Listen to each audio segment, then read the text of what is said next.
Hello my friends, welcome back to our channel. In today's video, I want to talk to you all about being a working stay-at-home wife and a little bit about my career journey as per how I got here. If you're new here, hello, my name is Nicole. I typically post videos here on this channel with me and my husband. However, we've been in the middle of a pandemic and getting out and about has been a lot more difficult this year. So with that, I've been bringing you along on my homemaking journey and showing you some of our recipes that we're eating on a weekly basis. And with that, I hope you consider subscribing to this channel and get to know us a little bit better. So as I mentioned in today's video, I'm going to be talking to you all about being a working stay-at-home wife, explaining to you what that really means, and equally some of the career decisions that I have made that has got me to this point. So if you are completely new to this channel, you may not know I am Canadian. However, I now live in the UK. I live in Bristol to be exact, and my husband is from here. With that being said, before I came over to England, I actually managed a store called Dynamite Clothing,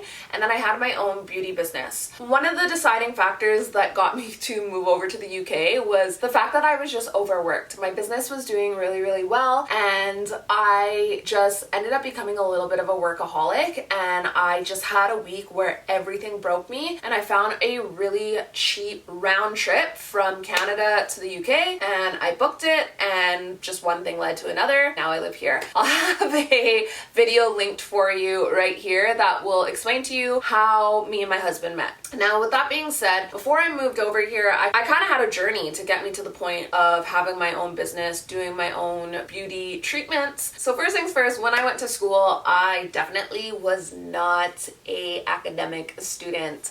And one of the things that, I hope to God that I can homeschool my kids is the fact that I didn't have a good experience in school in regards to fostering my creativity. In fact, I used to think that I was quite dumb because I could not focus. But in reality, just the way that I learn is not, the way that I learn was not conducive to sitting in a classroom environment. And so I just felt like what I needed to excel and to thrive as a student was not what was given to me. So I hope to God that one day when I have kids of my own, I can either make sure that they have a different experience than I did, or that the school systems are better. Here's to hoping. With that being said, because I didn't have the most academic grades, obviously university was never on the cards for me, nor did I ever want it to be. I think that's something that I'm really glad for is that I was always really aware of the fact that I did not want to go to university.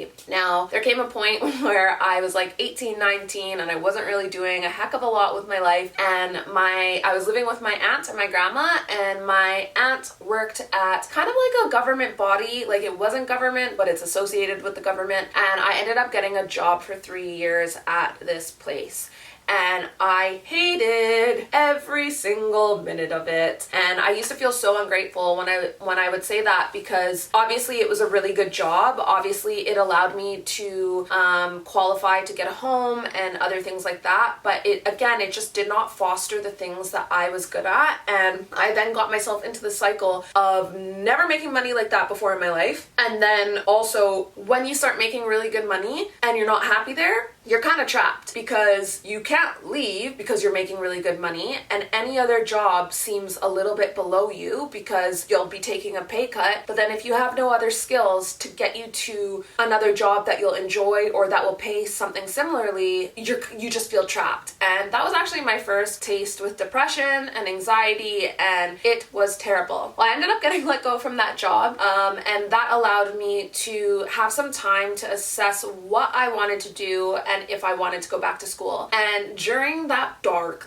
honestly, it was such a dark place of life, I started asking myself, well, what do I even like? And I came to 2 careers that I thought I would pursue. Well, it was 3 careers, but I quickly whittled out one. So the 3 careers was massage therapy, and then hairstyling, or radio. Now, I mentioned this in another video. I believe it's in my I Am a Homemaker video. But the reason I didn't go down the route of radio broadcasting was the fact that I looked at all the people who were successful in that industry, and I have a lot of friends that work in that industry, and I looked at everybody there, and it was all men. The top show was like the morning show, and it was all men, and then there would be like a female supporting cast member. And then I looked at, well, these women always would get rotated faded out every few years because those women would then go and have kids. And then equally, I was like, I don't like mornings. It's like always been a struggle for me to get up really early. So that's where I didn't go with radio broadcasting. And then massage, I do think I would have been a good massage therapist. However, I looked at massage therapy and I found that a lot of people don't prioritize going for massages. Like, it might be like, oh, I've got benefits from my job and I better go use my massage, or I'm so in pain, so I better go get a massage. But like, whereas with hair, people go and get a haircut regularly. Like, they have to, right? So a lot of men have to, I guess. Women typically do because they want their hair to look good. And that's how I ended up going to hair school. And when I went to hair school, I had already bought a house and it was a little bit I had too much responsibility. So basically, I ended up getting let go from my job in May, and I had bought my first home in December. So I had December, January, February, April, May. I had 5 months before I got let go from my job, and then I got let go, and then the following January, I ended up going back to school to become a hairstylist. When I went back to school, I then obviously had to pay for school, and then I also had to ensure that I could pay for my house, the roof over my head. So I ended up getting roommates, and I was still young, you guys. I was like 22 years old, so my priorities definitely was not in the right place. I think I was maybe 23 years old. Yeah, I think I was just about to turn 23. And so my priorities were all over the map. I then started to work because I couldn't like afford all of my bills and school, etc. So obviously then the more that I was at work was the more that I wasn't wanting to go to school, because really you can only burn a candle at both ends for so long. And so anyways, the other thing is that to become a hairstylist, at least in Alberta, in Canada, you can start working after you've completed a certain amount of hours. So the minute that I completed a certain amount of hours, I went and got a job in a salon and I started making money. And then there was like, what's the point in finishing school because I'm already working as a hairstylist, and then when I go to school I'm not making money. So anyways, then again I started burning the candle at both ends, and I just ended up becoming overworked, etc. And so I quickly then learned like the whole, like in my head I had built up like, oh, I'm gonna be this hairstylist and then I'm going to open a salon and everything will be great. But then as I started to work in the salon, as much as I was more fulfilled in my job, standing all day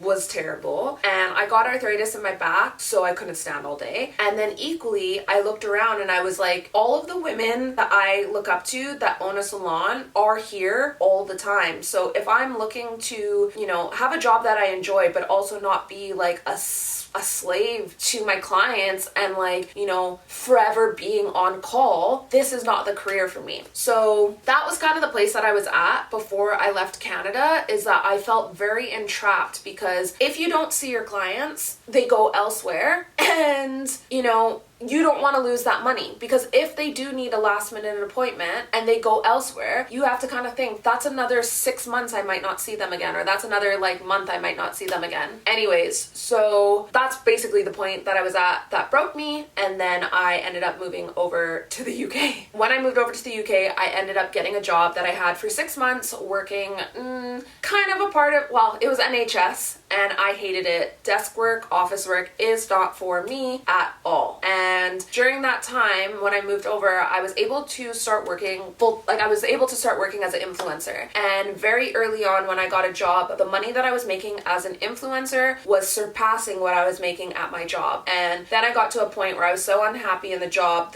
was a gong show, and so I ended up just leaving.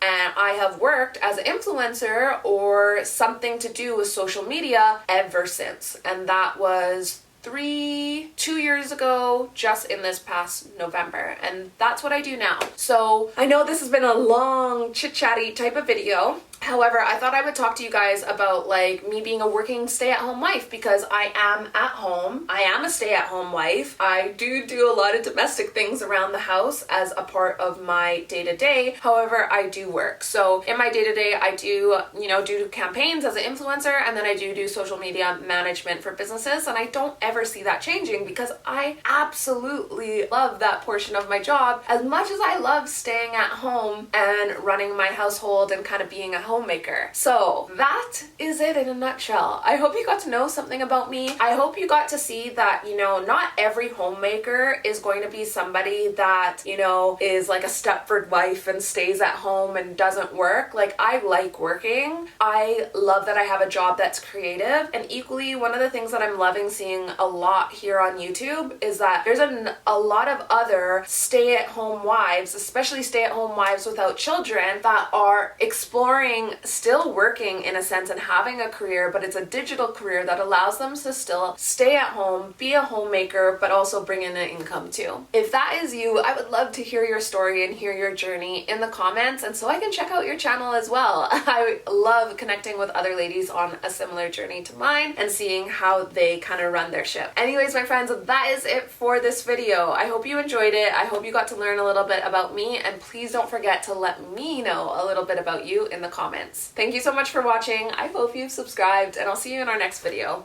Bye.